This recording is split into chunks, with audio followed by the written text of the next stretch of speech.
Hari Om. Arjuna Vishada Yoga, Chapter 1, verse 47. Arjuna was giving reasons why he should not fight this Mahabharata war. The ever smiling Lord Krishna was silent to his blabbering.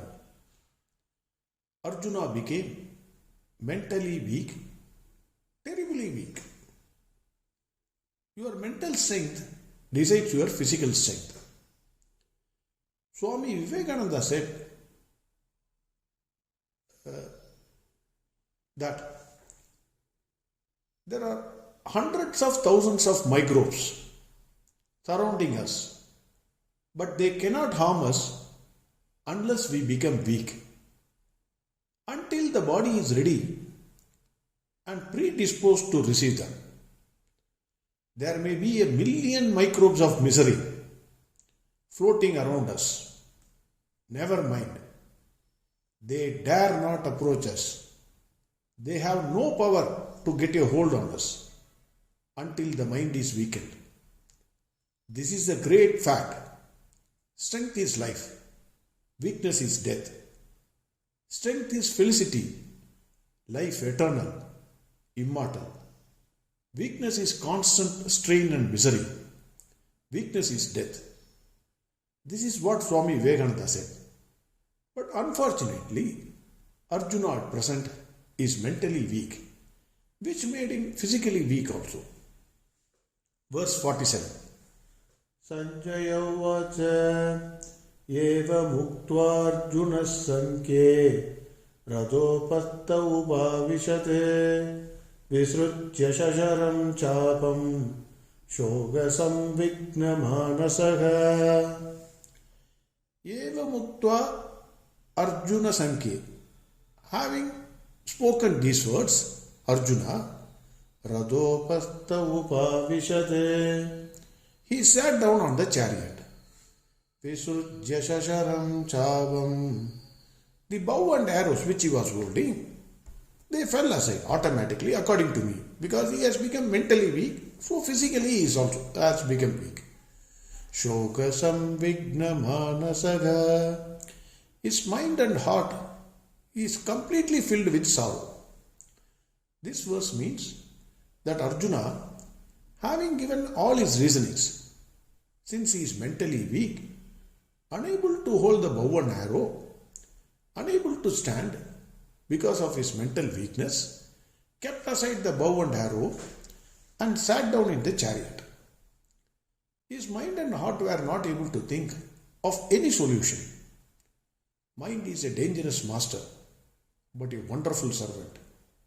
Unfortunately, like many of us, now the mind has overpowered Arjuna. And like a dust storm, it was repeating and showing again and again and again and again the sad pictures of imagined death and the after effects of this war in his mind. Mentally weak, physically incapable of doing anything at this point in time, Arjuna sat down on the chariot.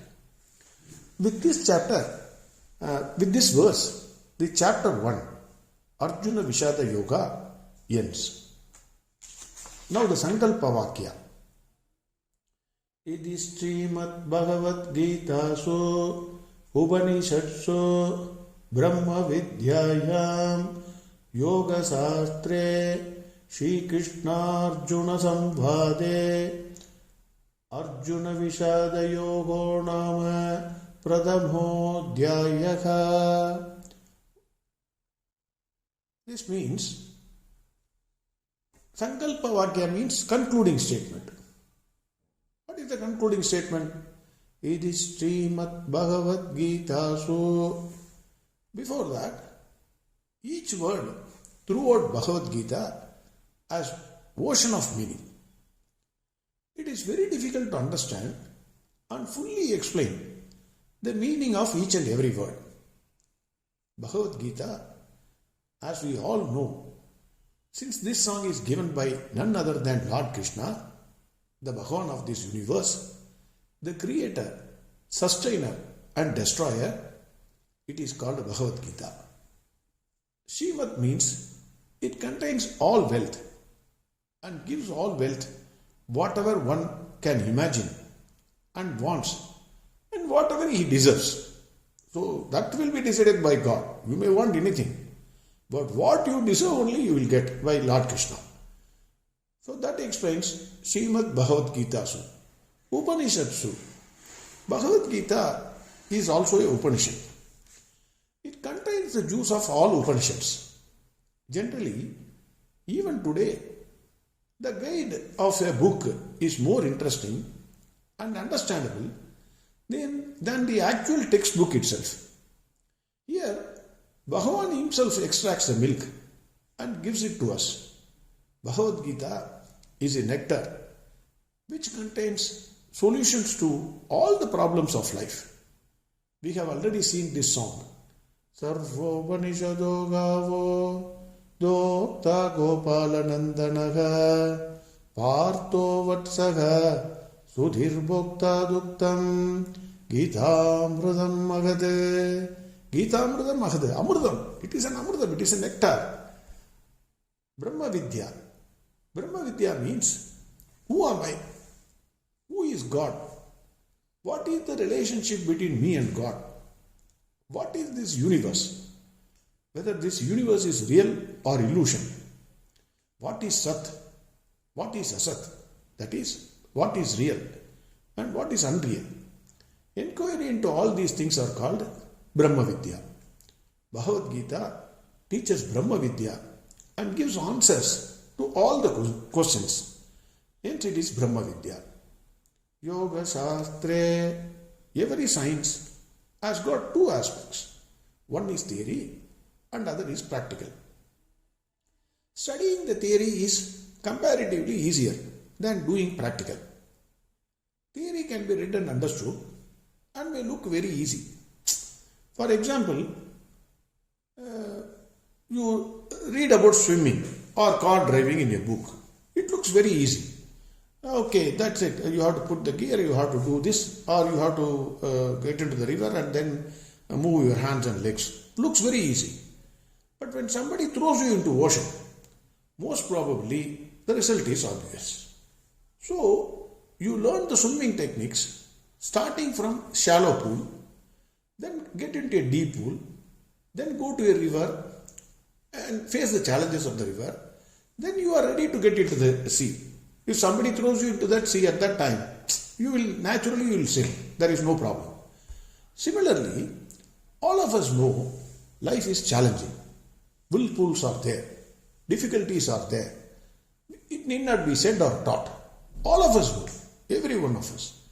But a time will come where your turn will come and you will be thrown into sea of challenges. Before that, you should start applying the Bhagavad Gita techniques to your small problems in life and then learn how to keep your balance of mind at all times. When you are suddenly thrown into sea of challenges, you cannot turn Bhagavad Gita and try to learn and how to swim. You should know the techniques and practice it so that even when you are thrown into sea of challenges, you can swim to the shore. Krishna Arjuna Samvade.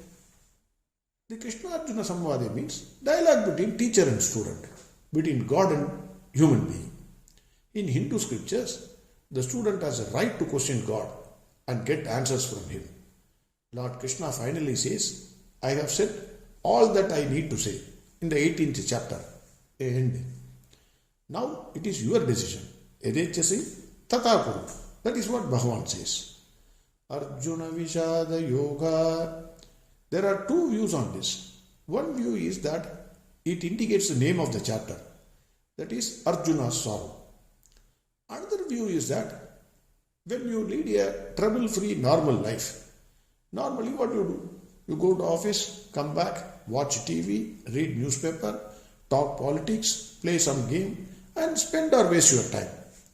But only when the life challenges you, then you start your inner inquiry.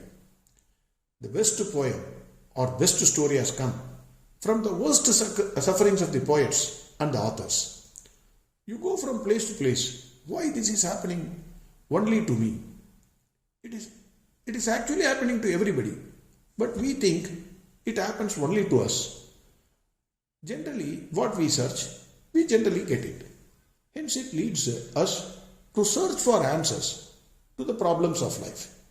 Hence, the sorrow itself is a yoga which we need not search.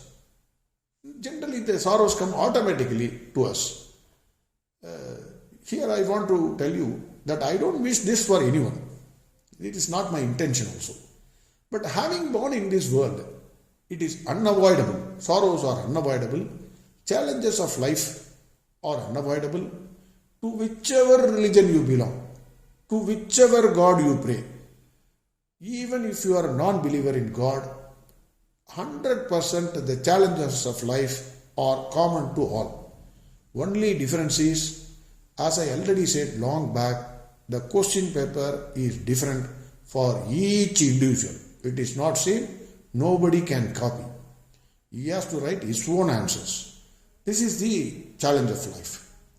Prathamodhyayaha, the first chapter, is over. So, Om Tat Sat. Second chapter contains Yoga of Knowledge. That we will see later. Hari Om Sarvam Krishnarpamastu.